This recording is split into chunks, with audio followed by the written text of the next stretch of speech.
Good evening. You're probably asking yourself, what did you deserve? What did you do, rather, to deserve this kind of intellectual awesomeness, this soccer tactic school that you're going to be faced with for the next 55 minutes to an hour with the finest brains in EPL fandom and me. For the EPL panel show for American Scouser TV, it is me again, and we have Sully, Glenn, and Jamie's back this week after his torments of losing to Brentford. So that's a good thing. We won't dwell on that too much. But gentlemen, how are we all doing? Good, Mac. We're excited for this episode. Jamie kind of looks like a public defender checking in on three of its clients at one time in this show. And none of us have our paperwork. Yeah. So the frustrated public defender. So it's Carabao Cup week. We've already had, I think there's only 2 All Premier League ties in this particular round. Brentford beat Aston Villa last week, and Wolves beating Everton tonight. But we're going to focus more on the Premier League itself. Here is our show for tonight. A review of the week's games for each of our teams and the big game on Sunday, the Bore Fest that was Arsenal Manchester City. We'll talk about coaches and their systems and whether, is there an upcoming trend of coaches who don't have a specific one.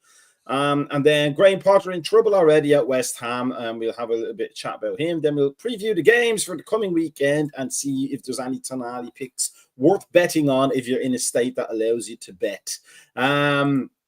So let us say good evening to Hassan and good evening to Sir Z and apparently Isak. Sorry, Sully. Sir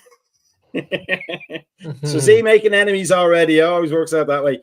Let's have a look at the scores from this weekend. Liverpool Everton already done to death on our own Liverpool podcasts, but Brighton Spurs draw, Leeds getting a win. Fantastic stuff there. Sunderland and Villa getting their goal finally, but still not finding a win anywhere. We'll talk about Man United and Chelsea in a bit. And West Ham and Palace still sneaking up behind everybody there and looking like this year's Brighton stroke Bournemouth stroke Aston Villa, whatever. And then Burnley and Forest with a draw. It is what it is, mate. It's still figuring out what that he has completely different players than he's ever had before. Big Ange Postecoglou and not able to beat England's brave Scotty Parker in a game. But let's start with Bournemouth Newcastle there, and may seem a bit churlish of me, but it's a genuine question there.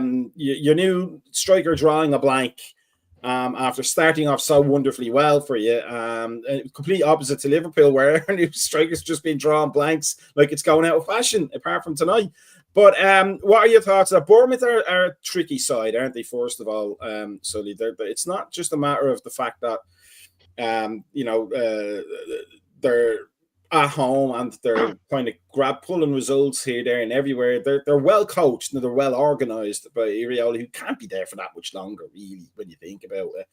He's doing a sterling job there. But from a Newcastle perspective, was the game exactly as you thought, or were there wasted chances, or are you happy to get out of it with a point? I'm happy to get out of it with a point. We did not play a very strong lineup. Our midfield across the center was Hall, Willock, Miley, Tonali, and Livramento. That's not having Bruno in there really makes a huge difference. And this is kind of what I was afraid of / what I expected coming off of the Barcelona game. I thought we were going to be flat. I thought guys were going to need a rest. Playing a game like that, especially on a Thursday before a Saturday or before a Sunday game, that's a lot to ask. So nothing to take away from Bournemouth. They're a good side. All right. Bournemouth is, well, like you said, well coached, well organized. They're always going to be tough. They're in that same sort of sphere as, it's Bournemouth, it's Everton, it is Crystal Palace, it's Brentford, it's Brighton. Those are 5 teams you don't really want to see coming off of a huge game. I did think there was an emotional hangover, and that was one of my biggest fears. But, a point is a point. Voldemate is going to come along. I'm not too worried about that. but it is apparent he needs to get going a little bit quicker. We are missing a real goal-scoring threat. It was obvious on Thursday against Barcelona. I mean, we threw Anthony Gordon up top again, which was, I think, a terrible move. I think if you had started Nick Voltemate up top and then let him do some work against the smaller Barcelona defenders earlier on, I think he could have worn them down so that you could throw Gordon up top. You could throw Azula up top against a much softer back line. But, a point is a point. Our next few weeks our next few fixtures aren't bad. We've got Bradford tomorrow in the Carabao Cup. I don't even know where Bradford is, but we got Arsenal on Sunday. Should be a good game. Whenever we play against each other, it always seems to be a good one. That one's going to be a 1-0 to somebody. But then we've got Galois for Champions League at 4th, and then we got Brighton. So we've got a favorable run of fixtures. No real powerhouses other than Arsenal, but no teams that are going to be cakewalks. So I was okay letting people get healthy, letting people get recharged. It would have been nice to come out with 3 points, but it is what it is. You live to fight another weekend.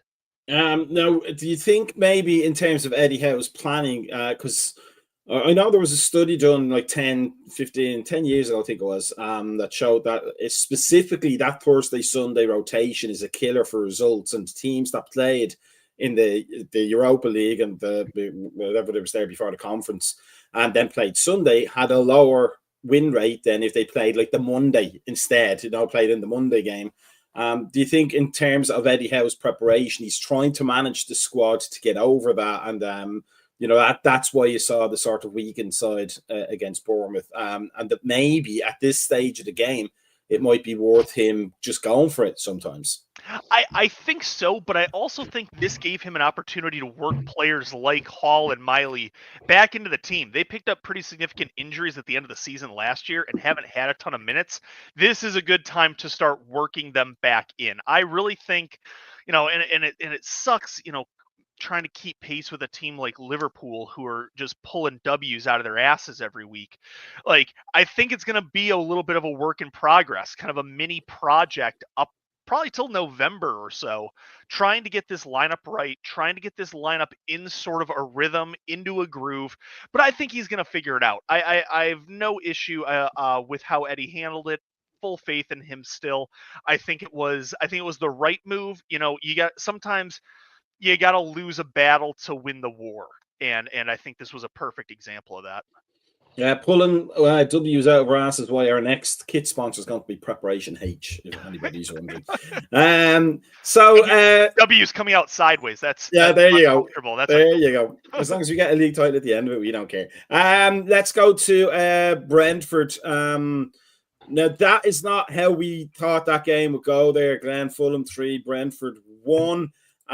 We sang Keith Andrews' praises there last week, but is there a sense that the reality of being a Premier League first team coach stroke manager, whatever way you want to title him, is that you can't as a coach, like if you're just the assistant coach, the result is never really on you, so you can kind of have a bad day. You can have a bad training session, you can just do a better one the next day, but in results, when you're the manager, when you're the guy in front, every bad result hurts. It doesn't matter who you are. Every bad result hurts. Every good result helps. It's such a stupid bipolar up and down battle all the time. Which is why in the old days at least, like a lot of managers turned to drink to probably cope about it. But was there anything about that game that made you go, "Ooh, there's a limitation to Keith Andrews," or were Fulham just good on the day? Oh, yeah. There's a little bit of both, Mac, to try and be somewhat generous to Andrews, but it wasn't good at all. Our tactics seemed to essentially be exclusively kind of set pieces, long throws. And it sounds like one of the Fulham players said they had practiced defending long throws all week in training, and they weren't very effective at all. And we were very fortuitous to take the lead. Young Josh King in midfield played a no-look ball across his box. Damsgaard snuck in, read it, great finish, really nice. So we take the lead, right? Really, really good there. But beyond that goal that came straight from a really unforced error from King, we just created nothing. we set up in a pretty flat 5-3-2. And the problem is, if you play that way, like it seems like Keith Andrews' stars is quite defensive, and there is an emphasis on set pieces, right? And if that works, it might not be super aesthetically pleasing, but it can be effective. But the problem is we've conceded so many goals this season, so we're not tight at the back. So the 5 at the back isn't working there. And then we're not creating anything. So we're not being able to hit teams on transition on the counter because we're just not offering enough. I think the biggest frustration with the fans was we were error prone, we were limp. This is the West London derby, remember, right? It's an important game for us, and we just weren't up for it at all. But the biggest frustration from a managerial perspective was just the lack of change. He seemed pretty much to stick with this formation, even when we were 2 goals down. When it was 3-1 to Fulham. They hit us with a sucker punch, 2 goals in 2 minutes just before halftime, and then scored pretty soon after halftime.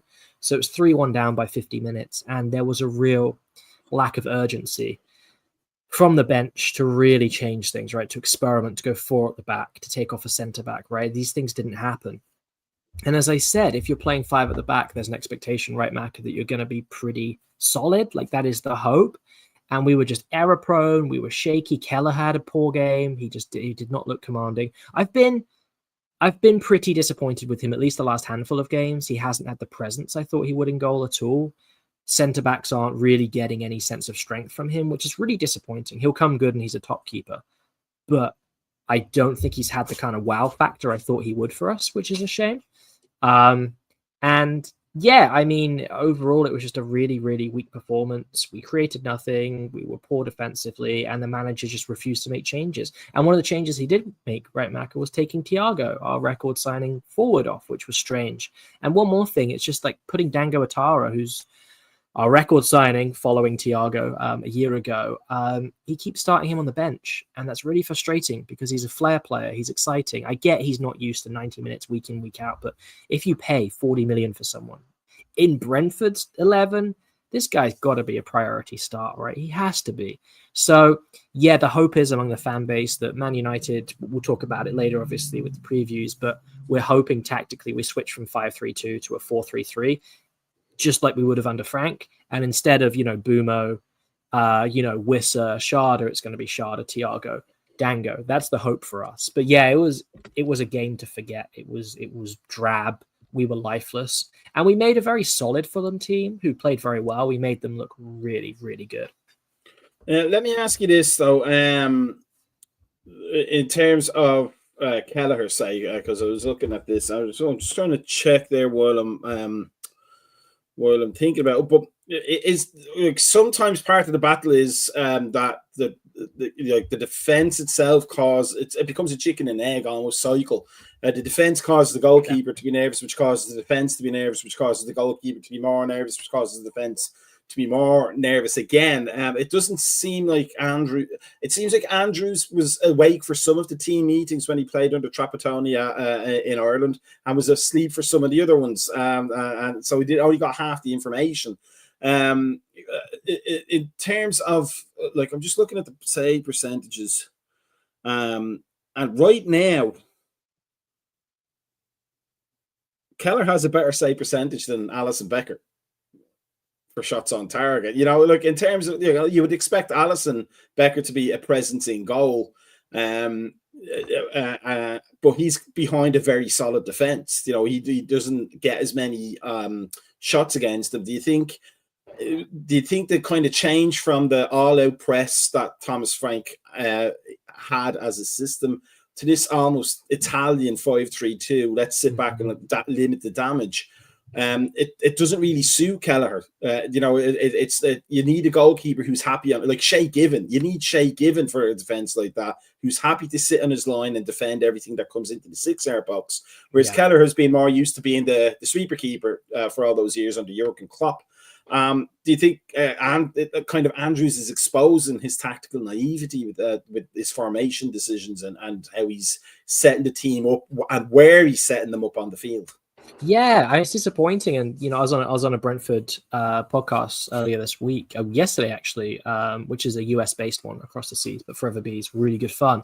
And we were talking, like, we don't actually look better with 3 central defenders. We don't necessarily actually look more compact. And it actually, so we usually start with Collins and Van den Berg, and Pinnock's come in.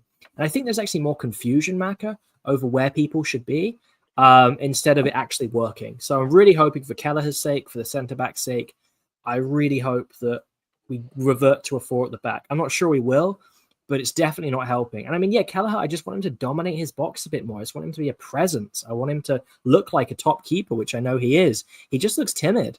And you're right. It's like a, it's a dialectical thing. It's back and forth. But, give and go with the centre backs. But as you say, it's a bit of a feedback loop where he's not a presence and the centre backs don't look comfortable and they're just kind of amping each other's errors up. But yeah, it was a real game to forget. Honestly, Macca, put it behind us, move on to United. That's all there is to it. Before I get to Jamie, then just kind of, because we might talk about this in the Top Gun systems and stuff like that.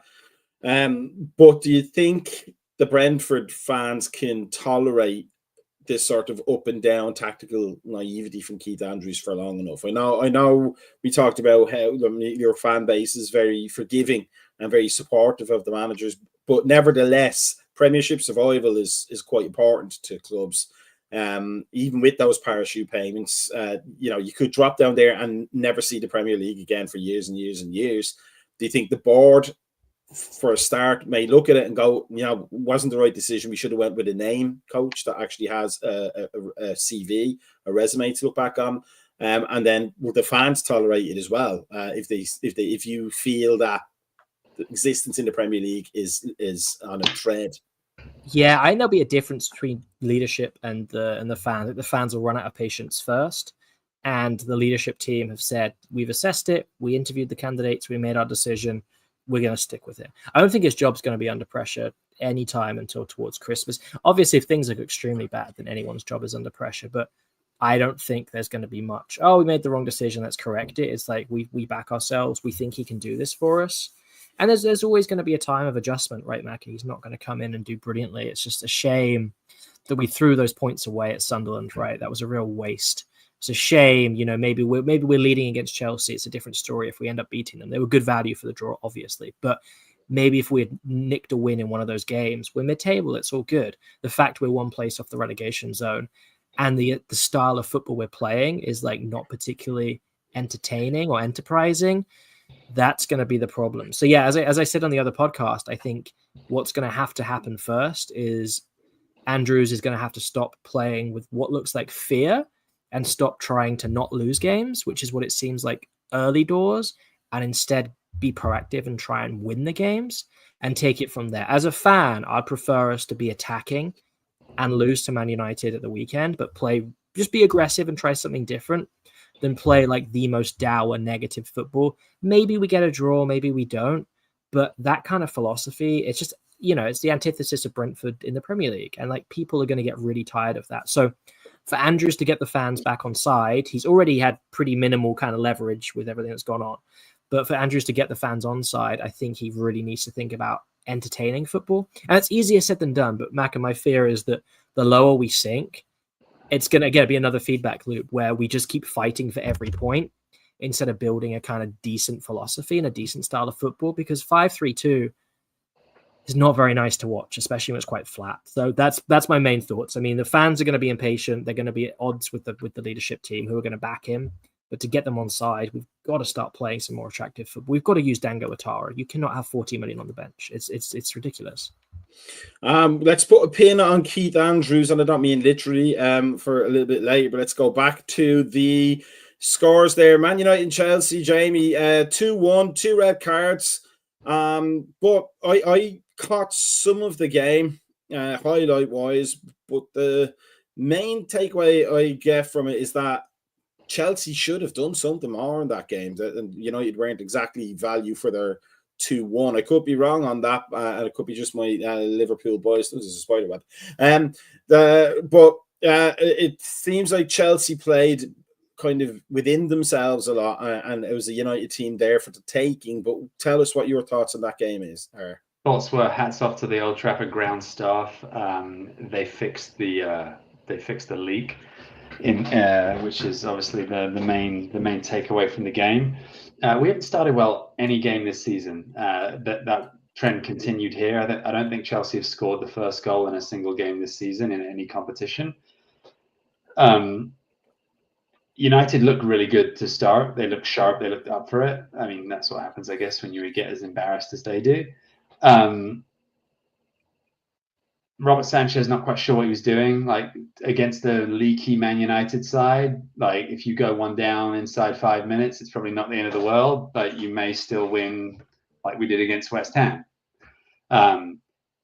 But yeah, the moment of madness. I think the goalkeeper discussion we just had, Sanchez is probably one of the best shot stoppers in the league. But like when you've got a mistake in your locker and your distribution is not great, the trust from the fans and the manager alike is probably not gonna continue for indefinitely.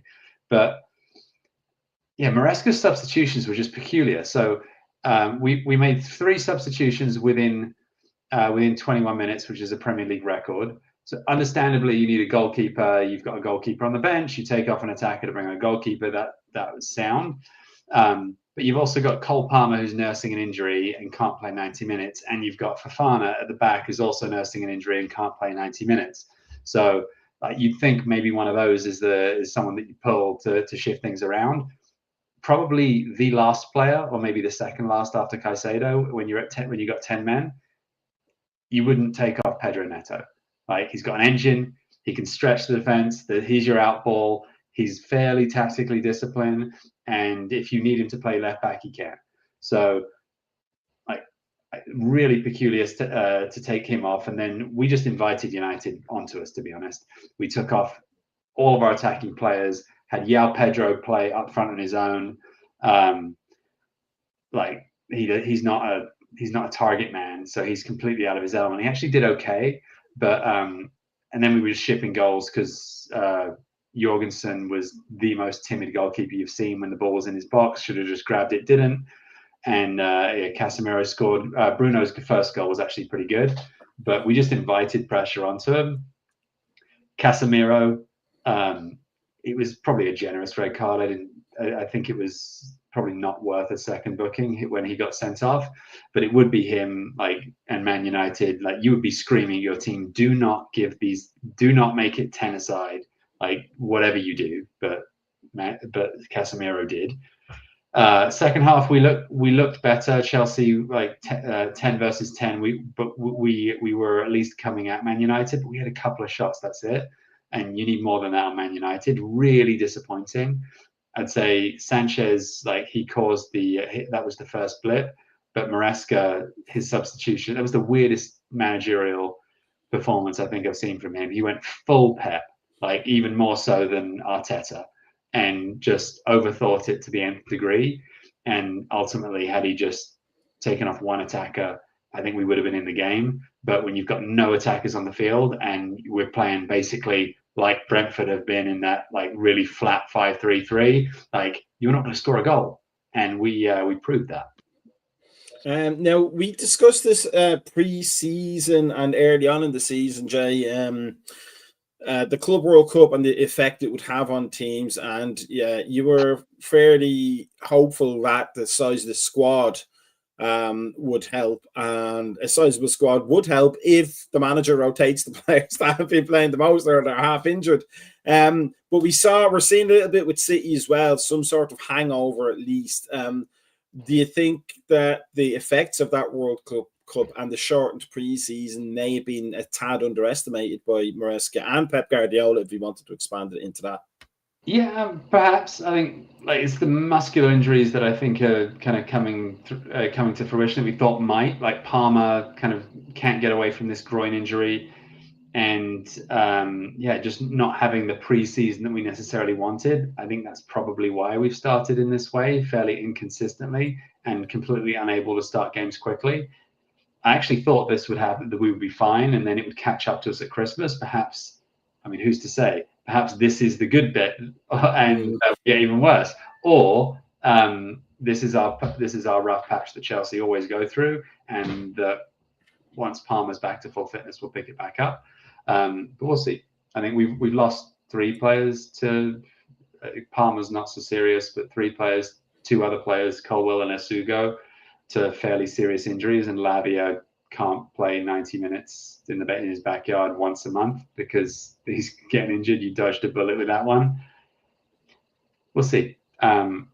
It's disappointing, really disappointing. I was at a bar, like really excited that we were probably going to thrash Man United 3-1, and within 5 minutes it was like, should we go home now? This is going to be terrible. And we sat through it, but it was rather disappointing.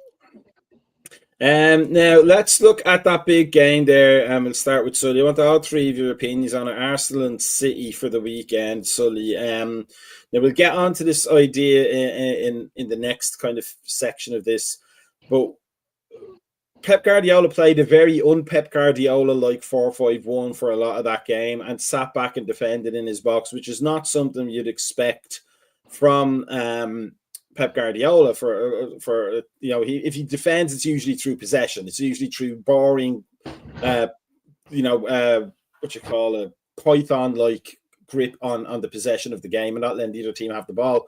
But that kind of old school Catenaccio, let's all sit back in the box kind of stuff is not something you'd associate with Pep Guardiola. But at the same time, it's something you would associate with Mikel Arteta, who had a lot of the ball. His team had a lot of the ball and just managed to score at the death in a Liverpool-like fashion, the equaliser. But nevertheless, we're not, for the amount of ball they had against Manchester City, didn't really threaten them hugely.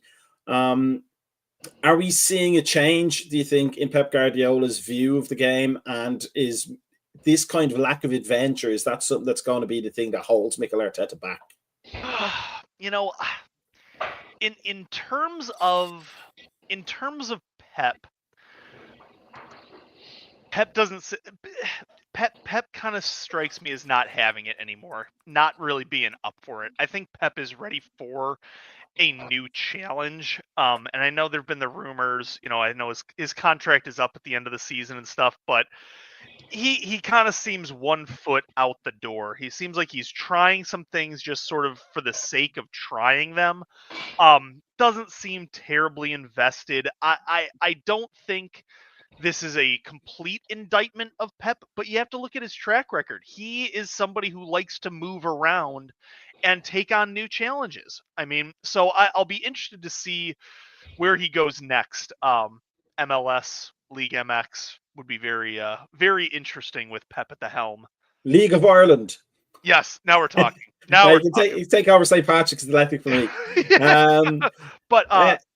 But yeah, I think he's got 1 foot out the door. He just doesn't seem like he's got it anymore. And I mean, how can you even try to, put rhyme or reason to what Arteta does some days?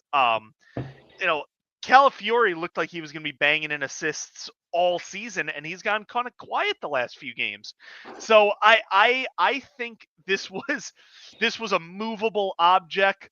A movable object meets a stoppable force. This was an interesting game where I think both managers kind of, I don't want to say they didn't even underestimate each other. They misestimated each other. They didn't know what each other was going to do and did not play tactics that led to a well-played game of football. It was like their tactics literally were just to stop the game from happening. So, I don't think you can read too much into it. Haaland looks back on form. I think that's the best thing City has going for them right now.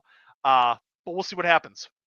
Not so much the Ultimate Warrior against Hulk Hogan, more the genius against the gobbledygooker. Yeah. Oh, 100. This was Doinks the Clown coming back in. Jamie, this was a good result for Chelsea if Chelsea had to beat Man United, wasn't it? I mean, this is one of those like opportunities missed. But as somebody whose team is looking to, and I'm not, it's just the obvious thing right now, compete with Liverpool for that league title. Do you think it's encouraging to you how kind of tepid the Man City team were and overly reliant on Erling Haaland creating something all by himself? And as well, the fact that Mikel Arteta is going to draw so many games because he doesn't seem to know how to get his team to create when they need to create. Yeah, I mean, it's encouraging for Chelsea since our sights are set on top four. So the fewer points that these or the more points they take off each other, the more likely it is that when we fall, we're not too far behind. But ultimately, it looks pretty good for Liverpool. I don't think the sustainability index is going to suggest that Liverpool are going to continue scoring in the 90-plus minute. It's going to be called start time instead of Fergie time. But yeah, I think we're fine where we are. Chelsea are in 6th. We've not played well. Brighton's a tough game for us coming up, but Liverpool's fixtures are not too easy either. So you could see Liverpool drop a few. I think we all thought this season would be pretty competitive, and this Arsenal City game proves that it was competitive. It's a tie, not terribly entertaining, but Liverpool at the moment at least are running away with it. Glenn, in terms of the two teams, the same with Brentford, 2 managers who have a set way of playing. And in terms of Pep, Sully may be right. It might be a thing in Pep's head that he's moving on. He may be even going to Serie A, and that's why he's looking to change his game up a little bit, because the tiki-taka way may not work so well in Serie A, where it's a little bit more cynical. And then Arteta he's under pressure if he doesn't win a trophy this season. For somebody who we just talked about, maybe talk a little bit again, who kind of lost an iconic manager. City losing Pep resets the whole game for them, really, doesn't it? The way it is at the moment, and Arteta leaving Arsenal could either be the worst thing that happens to them or the best thing that happens to them, to get a manager who knows how to use those players. Yeah, definitely. You get the sense that Arteta's legacy is not going to be known until 2 or 3 years down the line after he's left, because we just don't know the ceiling with this Arsenal squad. But you do get the sense, as we mentioned before, Mac, this is the crucial season for the Arteta project. There has to be major silverware, right? There just has to be. Coming second in the Premier League or third or whatever just isn't really going to cut it, and or winning a Champions League, right? That's what the fans are going to demand. And sure, an FA Cup, League Cup would be great, and not to devalue them, but with all the time and investment, honestly, time being the most important commodity he's had at Arsenal, that is priceless to have so long at the top, one of the top teams in this division, right? It's ruthless, it's cutthroat. How many managers have Chelsea cycled through in that time, right? It's just he's had the privilege, so many. He's had the privilege of time, and he really, really needs to cash in on that this season. And it was interesting. Yeah, you both had some really good analysis. The teams, it felt like they were just kind of trying to feel each other out. Obviously, it was a more defensive Arsenal team than we were expecting. Marino, Zubamende, Rice. I that's a pretty defensive midfield. Trossard, curiously, was picked to start, probably because of his goal in midweek in Europe. But if you're an Arsenal fan, or you're just a follower of the Premier League and you want to watch entertaining football, you want Eze on the pitch, right? You want a player who traumatized Man City, for Palace in the cup, earlier this season. You want a player of his magnitude on there, right? A bit like Brentford. I'm not saying one-to-one comparison, but it's a little bit like Brentford benching Dango. It's that's the player I want to watch. I'm a Brentford fan, and we just spent an insane amount of money on an exciting player. Similar for Arsenal. It's get him on. Saka, it's a fitness issue, of course, but if he can start, then, you're playing Saka and Eze, Martinelli. I know he blows hot and cold. I know that. But the pace, it's not a surprise that Eze, Martinelli, these are the players who really gave City problems in the second half. And City, it's similar. It's tough. I just look at their squad, and I just don't feel, with the exception of Haaland, I just don't necessarily feel like this is the strongest Man City squad we've seen in a while. And I feel like at this point with Pep, it's kind of short-termism, right? I don't get the sense he's going to be there for much longer. I don't think that in any way influences his tactics, in the sense that I think he wants to win every game. And I think there's a sense with Man City. It's they need the points. They've got to win an aesthetic way or a hard way. I think he's going to be a little looser with his philosophy in order to really try and guarantee some points. That's the shift. I don't think it's going to be from eye elsewhere or he's moving on. I think he knows this is the twilight of his Man City career. Probably maybe another season after this, maybe. But this is the end of his project, right? We're approaching that. And he wants wins. He wants trophies. They had a disastrous season last year in the Premier League. So for me, it's there's going to be these short-term fixes and stuff, right? But yeah, you know, when Haaland comes off, he worked really hard. He looked really good. So you're right. Like, he's had a dynamite start to the season once again, as he starts every season. But you look at that bench and, like, I'm not seeing many attacking game changers on there. I'm looking at the bench right now. He brought on Stones, Ake, Gonzalez, Savinho, Nunez. Like, none of them are the kind of dynamite players that I think are going to transform a game against Arsenal. You know, they're missing Mahrez, missing De Bruyne. Isn't this a game where Jack Grealish, if he was played in the right position, could really do something? Right? I think Man City could do with Everton's Jack Grealish this season. I think that's just mismanagement that he's over there. He's exactly the kind of creative, direct force that was watered down so badly under Pep. And I mean, Pep, you can't really argue with almost anything he's done. But I would say one asterisk is just like the man management of some players has been a bit disappointing. So yeah, it's interesting, Macca, but I feel like he's kind of fighting to shape. Both managers are kind of fighting to shape what could be their legacy right now, and that played out in quite a defensive, negative game, right? As we discussed, like, this is a game with two managers who don't want to lose because they know the stakes, and that doesn't create really entertaining football, right? And it doesn't show that those two managers are feeling confident that they're going to win the Premier League this season, because they think, just like we do, that Liverpool are going to be the dominant force, and Liverpool's spending power would suggest they would be. Mac, can I add on to something Yep. Glenn said real quick? No, it is interesting to see Pep blink. You know, how many times over the last 10 years have we seen Pep with any sort of fear, any sort of, you know, lack of self-confidence?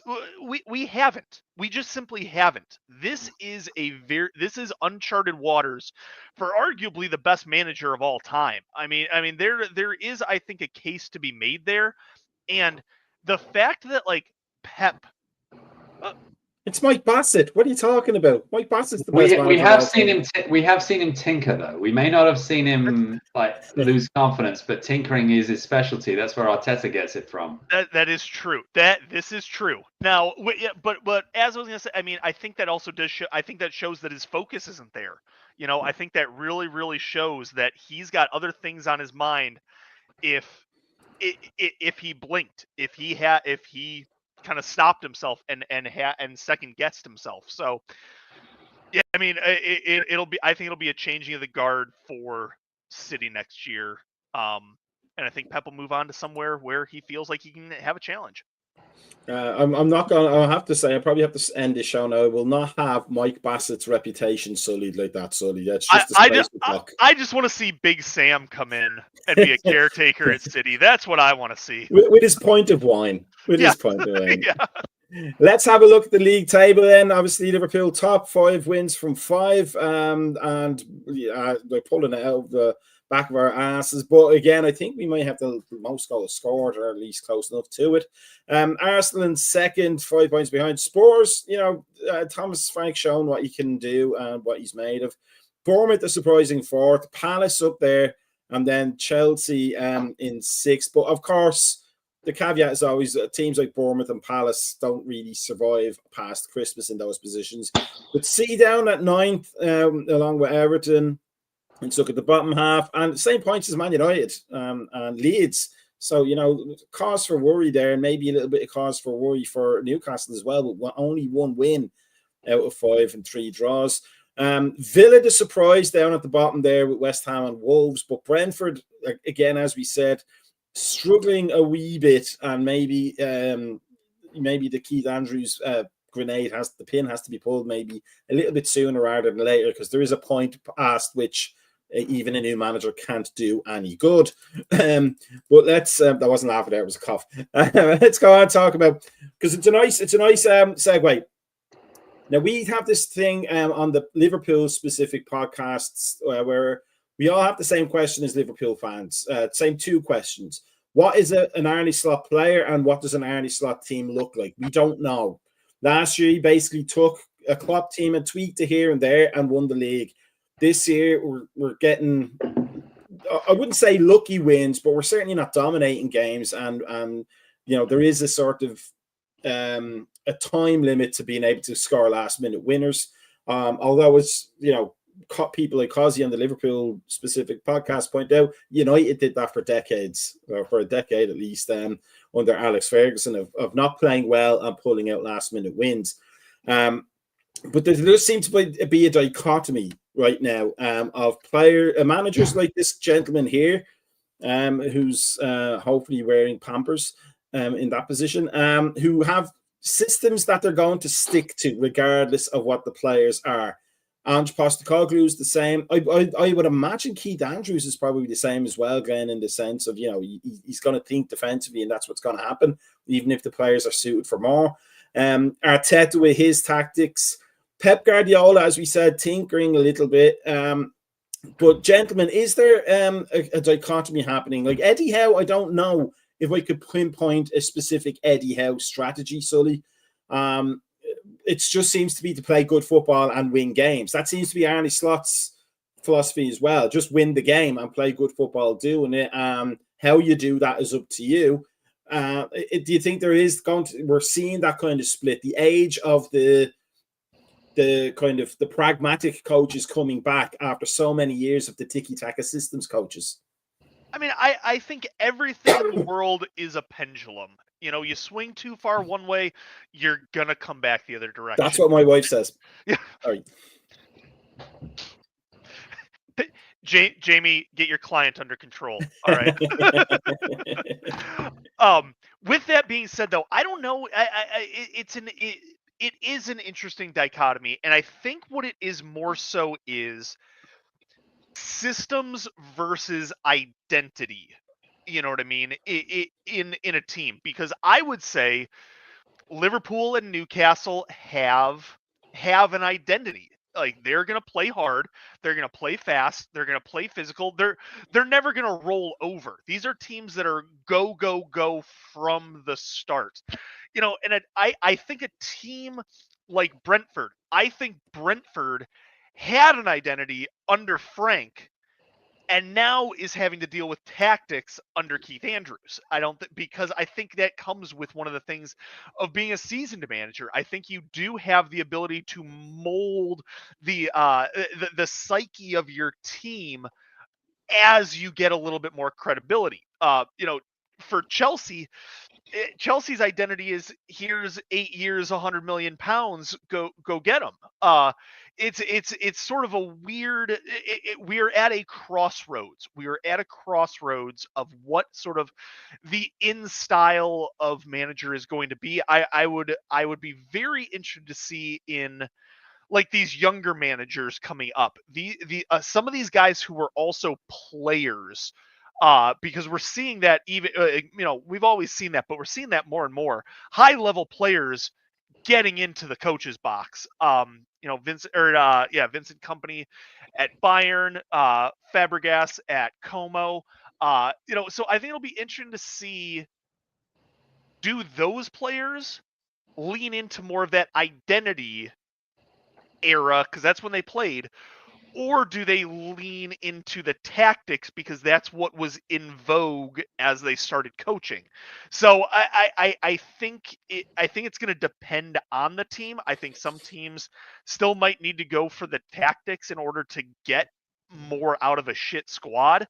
But I think identity is way more important. I think having a game plan of how the rhythm of the game is going to be, rather than where everybody's going to be standing, is much more important. And then again, that's not to say Eddie Howe does not have a tactical system, but I think the tactical system is influenced by the style and the way his team wants to play.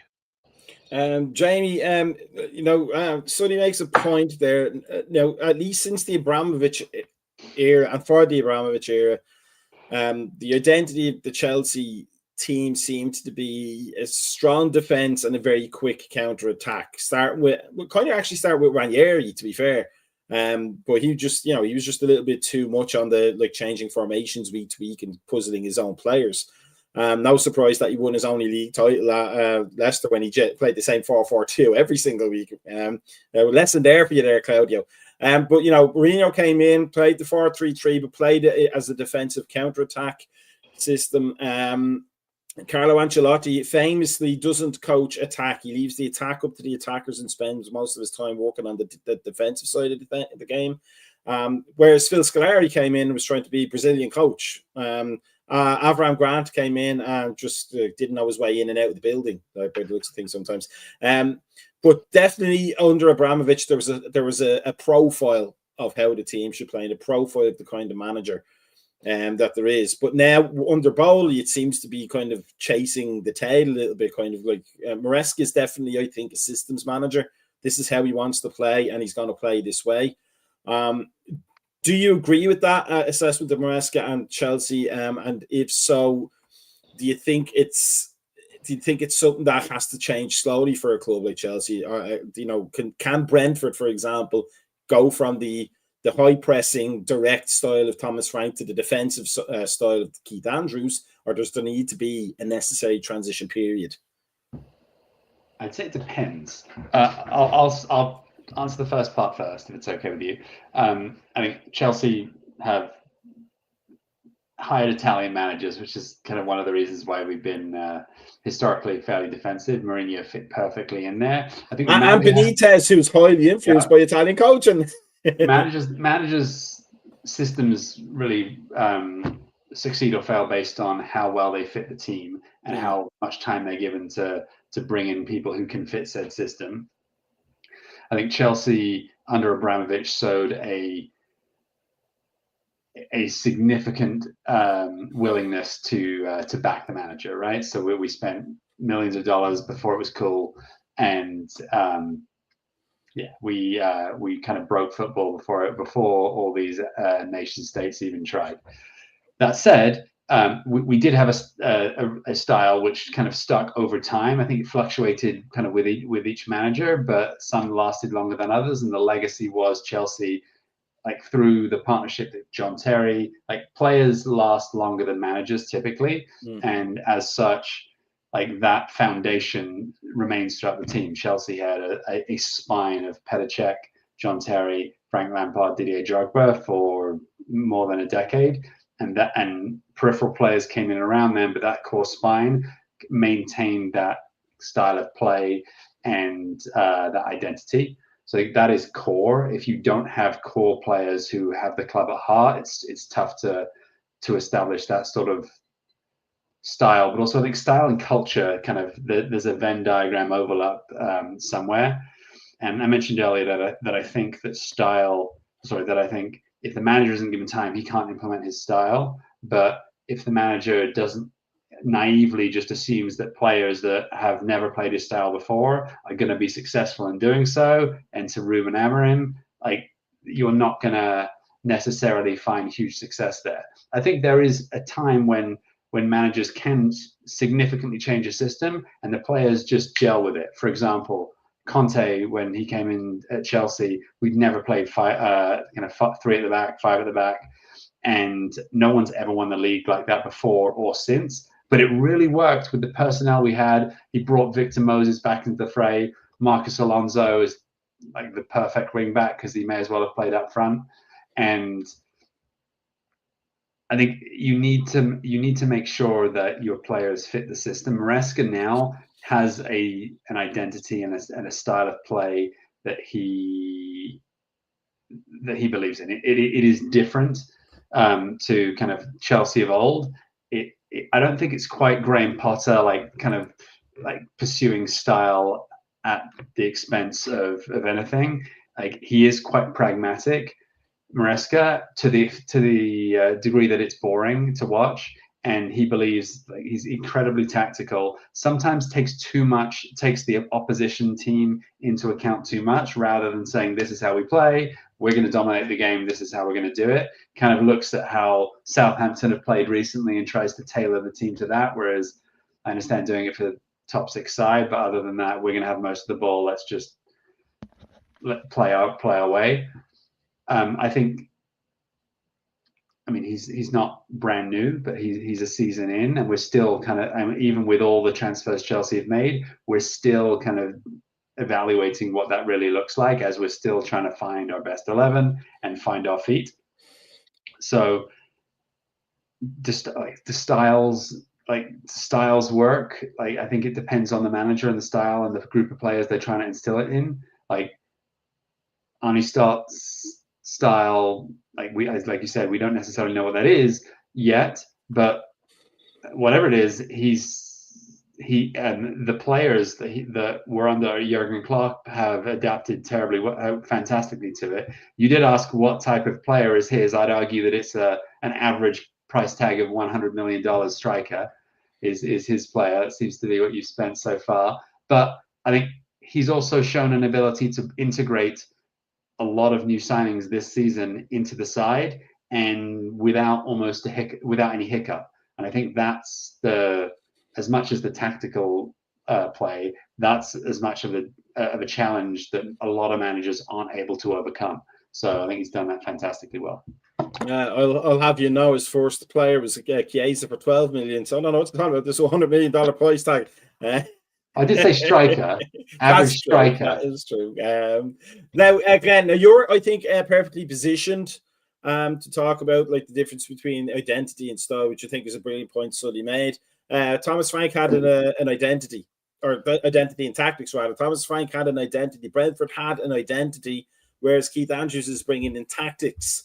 Which would you prefer? Would you prefer to have the identity and come hell or high water, or would you be open to like seeing where Keith Andrews can take the tactics if he had the time? Yeah, well, Thomas Frank had both, didn't he, Mac? That's why we're both such great admirers of him. He had the identity and the tactics like simultaneously. I just like his hair. which is really challenging. I don't think it's any accident that the bottom two teams right now, Wolves and West Ham, lack any sort of identity. If you told me, like, recruitment for probably both teams, especially West Ham, right? Recruitment, playing style, managerial identity, it's a total mess. It's been a mess for a couple of years at both clubs. I don't think it's any coincidence that you get a team like Sunderland coming up. It looks like they have a very positive kind of footballing identity. It's not a surprise that they're seventh. If you watch them play for 90 minutes, they're really positive. And yeah, I mean, Brentford fans have to be open-minded to changes. And I think it's just hard when you lose an identity that's so distinct and so exciting, and it gets replaced, right, Maka, with minimal identity thus far and tactics that seem very stodgy and one-dimensional. Like, that's a pretty sad trade-off.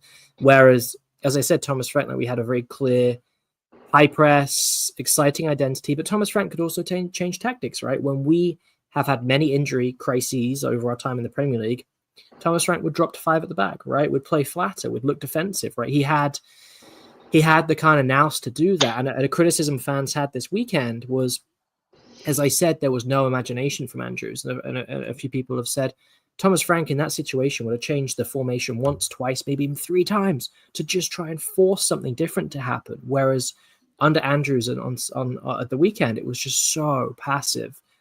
It wasn't, you could barely even call it reactive because we didn't actually change anything. It was worse than reactive in some ways. It was just nothing. So yeah, it's tricky. I mean, yeah, we're going to be this kind of petri dish, right, Maka, for figuring out what this shift looks like logistically as a football club that's had such a rich identity and that's fallen apart. But yeah, you don't want to be at a team you don't want to be under a manager like Amorim or Ange, who just value identity over anything else, right? Because that's actually really counterproductive. And there's a reason why United and Spurs struggled so hard last season, is because they just refused to kind of build a bridge between the two. But yeah, we'll see. But that bottom two speaks for itself. I mean, tell me the identity of Wolves right now or West Ham. There's nothing to be said. They're just messy. There's nothing there. Now let's move to this lad here. So now here's the perfect mesh of things. West Ham has an identity as a club. They're supposed to play passing football. That's what they were known for. 60s, 70s, 80s, 90s. What's his face? Tony Carr, I believe his name was, the youth coach that saw through Lampard and Joe Cole and players like that. That was their thing. They brought through young players from around the London area and played nice, attractive passing football. And then Graham Potter comes in, who's a very systems type manager, into a club that has an identity. And the two don't. It's not that they don't. They're diametrically opposed, because David Moyes was diametrically opposed to the identity of West Ham, but he ended up winning them a trophy. So sometimes it can work. But for somebody like Potter, who is sort of along the same lines but parallel rather than joining, Is a manager like Graham Potter, is he hurting his own reputation, his own future by trying to maintain whatever system, tactics rather, that he wants to enforce on players? I think so. I think it was a bad job for Potter to take right from the get-go. Like you said, I don't think he fits with what West Ham wants to do. I don't think his system fits with what West Ham wants to do. He seems like somebody West Ham signed because he's a name. They got him because he is a big name manager, and that's not always the way to do it. I mean, like Ten Hag at Leverkusen. He was he's a name everybody knows, and he lasted 3 games. So you don't all like that. That's almost another level to it, is signing somebody because of their names. That should never be the be all end all. You need somebody who fits with what the club should be doing and fits with what the players you have are. And I think Potter was a mistake across the board in all of those boxes. Jamie, you have experience of Potter as the Chelsea manager. Is it a case of clash of cultures there? Was he just not a big enough personality for those Chelsea players, or was it just that he couldn't mesh with the Chelsea identity at all? I think it's a bit of both, to be honest. I definitely think he's not the personality. He's not a leader of men. You're not inspired by him. And when you've got big personalities in the room who aren't inspired, egos get in the way, and they're reluctant to really listen, especially when they've had success as a group without said manager that they don't believe has had the same level of success they have. So I think for Chelsea, it was probably a bit of a lack of respect for him, to be honest. At West Ham, I mean, they're a fairly demanding fan base, naive at times, but also East End. He's not really going to inspire what an East End London team to really play good football, but really just get down in the trenches with them either. He's kind of just meh. And when he's trying to implement his tactics, he really needs the full buy-in of the club. I think we spoke about this a few weeks ago. Brighton were, and similar to Brentford, perfectly run football clubs that have just enabled him to succeed. West Ham is not that. And when you drop someone in who needs everything to be perfect in order for his system to flourish, he's going to have difficulty. And I think it was really, really predictable for everyone, probably including himself, of where West Ham find themselves. And they've got options now, which doesn't make his life any easier. We've got a few managers circling, and I wouldn't be surprised if he doesn't make it till Christmas. Yeah, maybe you should take him out with the pie and mash. Yeah. Glenn, I don't know, that was Australian. Glenn, Graham Potter, he was the big thing for a while. Thomas Frank comes along and kind of takes that wind out without those particular sails by having an identity and having tactics, as you said. I think we've suggested that Graham Potter maybe needs to take a break away. Is there a case for him to reassess what he wants from the game, or maybe to the point of just becoming an assistant coach and letting somebody else be the one that makes all the big decisions? It's tricky, isn't it? I mean, his record prior to Chelsea was a really exciting one, right? You think Swansea, you think Brighton, you think other clubs. He's proven his credentials. It's just sad to see a manager that was once the kind of bright young prospect of, English domestic football, really, in terms of the excitement he generated. A couple of bad appointment decisions. Even West Ham, right? When he initially went to West Ham, they were trying to just get him on a 6-month contract. They might be doing the same with Nuno right now, right? Trying to get these managers in short-term contracts because they're cheap, they're lazy. The leadership team at West Ham, it's messy, but it's just sad that he's gone to these clubs that they're very different. They're running very different ways. Chelsea was just the wrong club at the wrong time. He couldn't deal with the egos. He wasn't backed by the players. West Ham is just the administration's awful there. It's been backwards for years. So I don't think we should judge his managerial legacy off these 2 roles because he's proven what he can do elsewhere. I just think he's going to have to be really discerning with the next management choice he makes, and that probably will be outside of England, one would imagine. probably outside the Premier League. I mean, if a championship club could snap him up, they'd be absolutely lucky, in my opinion. He's still a really strong manager. It's just the two settings he's found himself in, those two environments, have not been conducive to a manager that's just, it's a systems. He's a manager that looks long term. It's really hard to do that at these two clubs.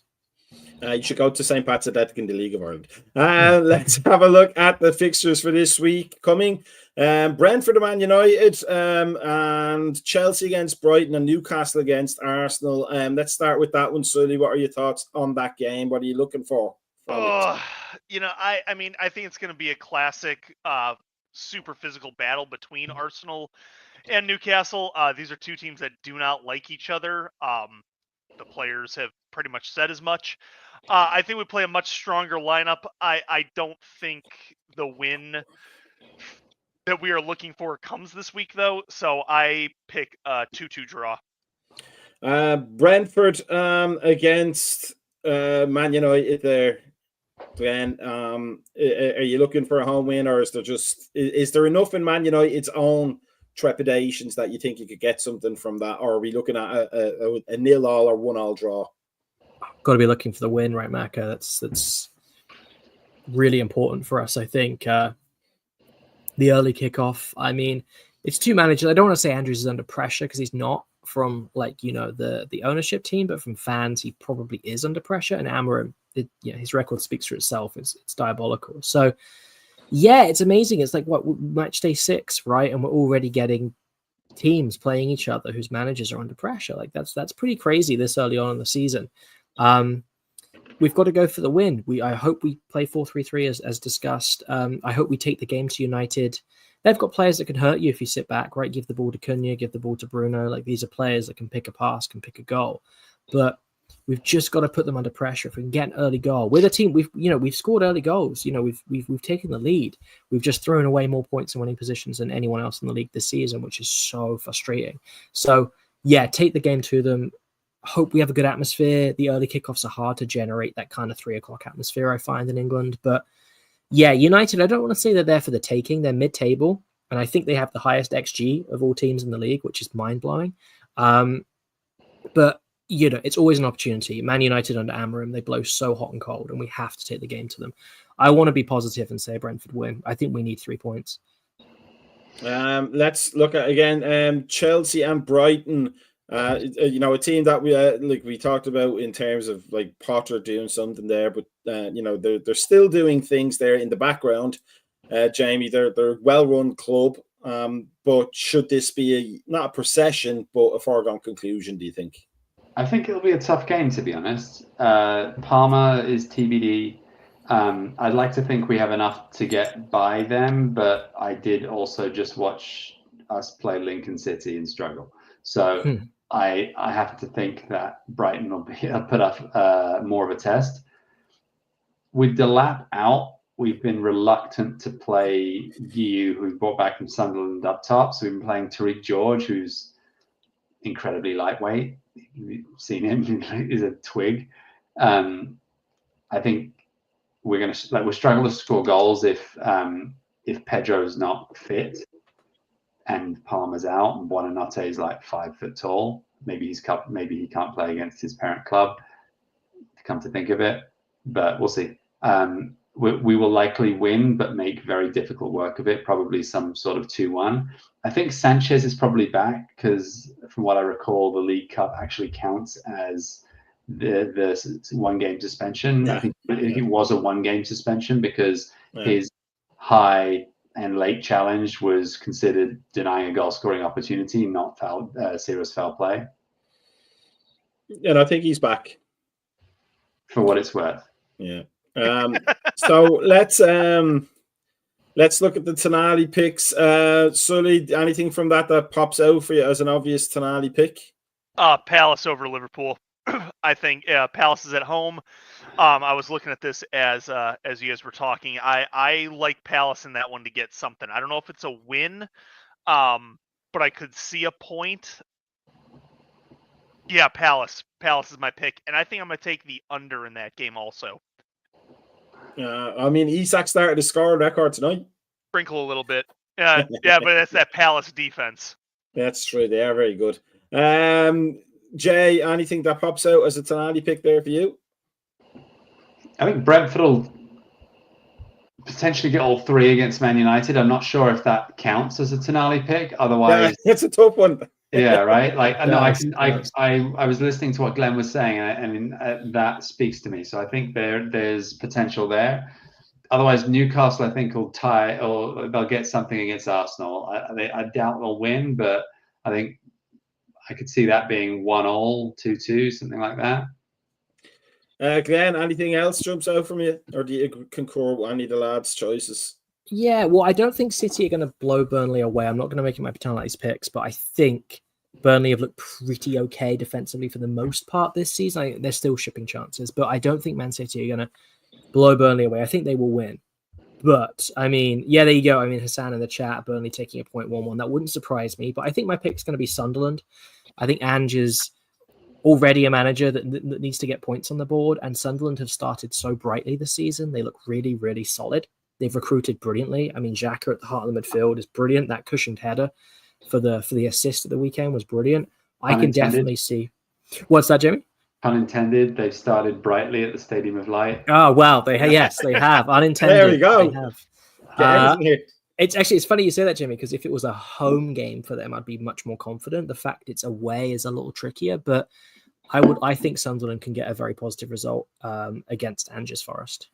Remains to be seen. I would go for that as well. I think that would be an interesting Tonali pick. But for everybody else, first of all, thank you for staying with us for the duration of the hour, and thank you to Sully, Glenn, and Jamie for joining us. But if you want to know when more things are happening, such as the morning coffee show tomorrow morning, you got to follow us on YouTube, Facebook, Instagram, X formerly known as Twitter, and all of that good stuff. And then subscribe, click that bell icon, so you know when we have new content, which is pretty much every day at this point. But let's at least enjoy the weekend's games, mostly because I have Saturday off, which doesn't happen very often. And we will be back next week, maybe with a more handsome face in my place. So that people, the women can come back to watch the show. I'm ruining it for you three boys, ruining it. But for everybody else, thank you for joining us. Thank you, guys, for the chats and the really intelligent analyses. That's what you get when you join American Scouser TV. Peace out. Here's some funky music. Hopefully